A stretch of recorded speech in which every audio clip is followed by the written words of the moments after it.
Tahukah Anda bahwa 40% anak dengan autism dan 50% dewasa dengan autism mengalami gangguan kecemasan bersamaan? Tapi yang lebih mengkhawatirkan lagi, banyak kasus salah diagnosis terjadi karena gejala yang tumpang tindih. Bayangkan Ana, 7 tahun, dibawa ke psikolog karena terlalu pemalu dan sering tantrum. Dokter mendiagnosis social anxiety disorder. Tapi setelah 2 tahun terapi, tidak ada perbaikan. Ternyata, Ana memiliki autism spectrum disorder yang terlewatkan.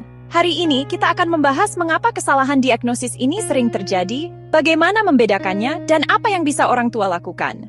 Ini bukan hanya teori, ini tentang masa depan anak kita. Mari kita lihat mengapa ini menjadi puzzle diagnostik yang sangat kompleks. Gangguan kecemasan mempengaruhi 18% populasi umum, tapi pada autism bisa mencapai 40-50%. Tumpang tindih gejala ASD dengan kecemasan membuat diagnosis diferensial sangat menantang.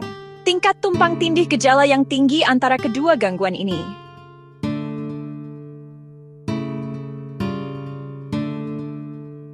Beberapa gejala ini tumpang tindih dengan autism. Perilaku repetitif, kekakuan rutinitas, ritual, afek datar atau interaksi sosial terbatas.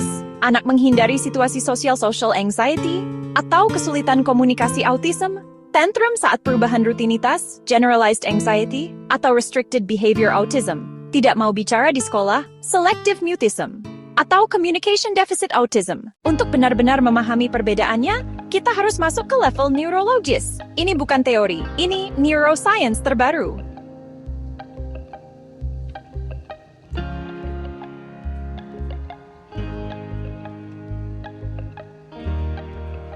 Pada ASD, masalah utama ada di social cognition network, kesulitan memahami perspektif orang lain, mirror neuron system, sulit meniru dan berempati secara intuitif, executive function, kesulitan fleksibilitas kognitif dan perencanaan, sensory processing, over-under responsif terhadap input sensorik.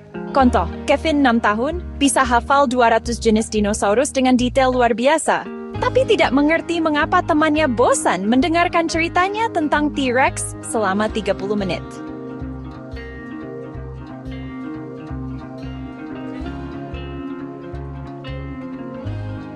Pada gangguan kecemasan, masalah utama di amygdala hyperactivation, sistem alarm berlebihan, prefrontal cortex dysfunction, kesulitan regulasi emosi, fear network overactivity, persepsi ancaman yang berlebihan, fight-flight response, sistem stres yang hiperaktif.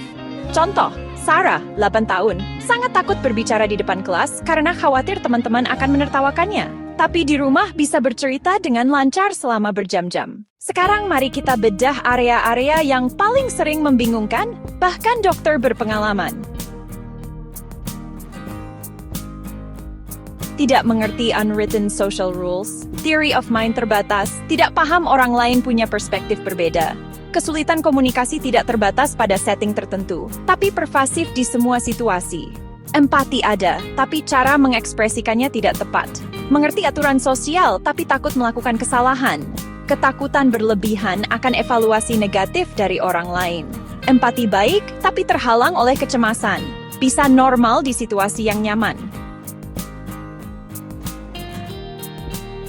Kesulitan mengatur emosi untuk mencapai tujuan spesifik, meltdown karena sensory overload atau perubahan rutinitas. Stimming sebagai self-regulation, kesulitan cognitive flexibility, overestimasi kognitif terhadap ancaman dan bahaya, panic attack atau worry yang berlebihan, avoidance behavior sebagai coping, hypervigilance terhadap lingkungan. Mari ikuti perjalanan Olivia, 9 tahun 7 bulan, yang kasusnya menunjukkan kompleksitas diagnosis.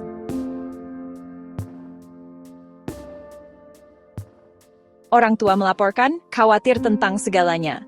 Apa kata orang tua meninggal, hal tak terduga, tantrum 30 menit hampir setiap hari saat ada perubahan rencana, skor scared 38, jauh di atas cut-off 25, sangat sensitif tekstur dan bau, tidak mau makan siang di sekolah.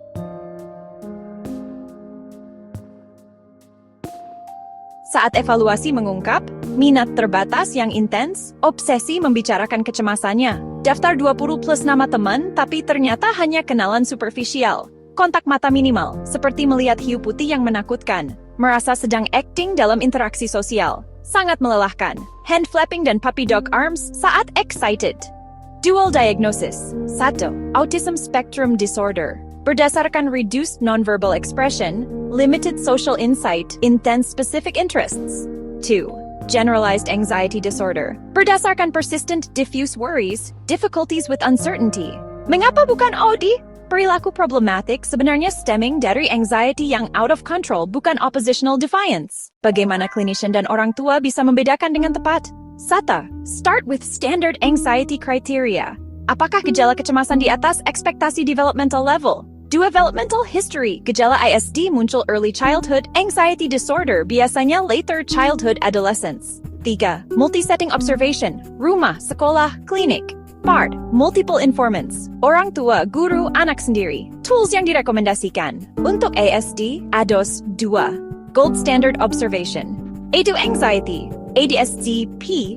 Diagnostic in ASC-ASD, Autismic Anxiety Scale. Untuk komorbiditas, Autism Spectrum Addendum to ADIS Regs Assessment. Tidak adequate. Diagnosis berdasarkan parent report saja, tidak menanyakan early developmental milestones, terlalu mengandalkan cut-off scores dari satu instrumen saja, tidak observasi interaksi sosial yang cukup lama, diagnosis yang tepat menentukan intervensi yang tepat.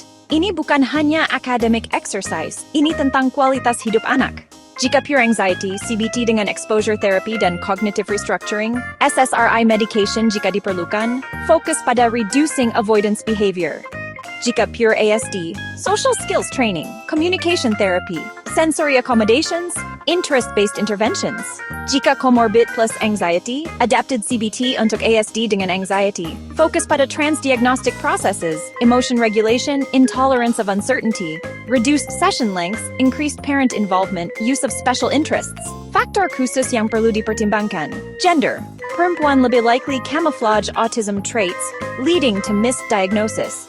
Cognitive ability, higher IQ dapat mask autism symptoms. Age, adolescent dan adult diagnosis lebih challenging karena compensation strategies. 1. Trust your parental instinct. Jika sesuatu tidak terasa pas setelah treatment, seek second opinion. 2. Komorbiditas is real. 30-90% kasus memang ASD dan anxiety bersamaan. 3. Accurate diagnosis, appropriate support. Ini investment untuk masa depan anak. For every child is unique. Tidak ada one-size-fits-all solution. Like video ini jika membantu Anda memahami kompleksitas diagnosis ini. Share ke sesama orang tua yang mungkin mengalami dilema serupa. Komen pengalaman atau pertanyaan Anda. Subscribe untuk konten evidence-based parenting lainnya. Next week, CBT untuk anak ISD dengan anxiety, adaptasi yang perlu diketahui orang tua. Remember, diagnosis yang akurat sangat kompleks karena symptom overlap. Tapi dengan assessment yang tepat dan understanding yang mendalam, kita bisa memberikan support yang anak butuhkan.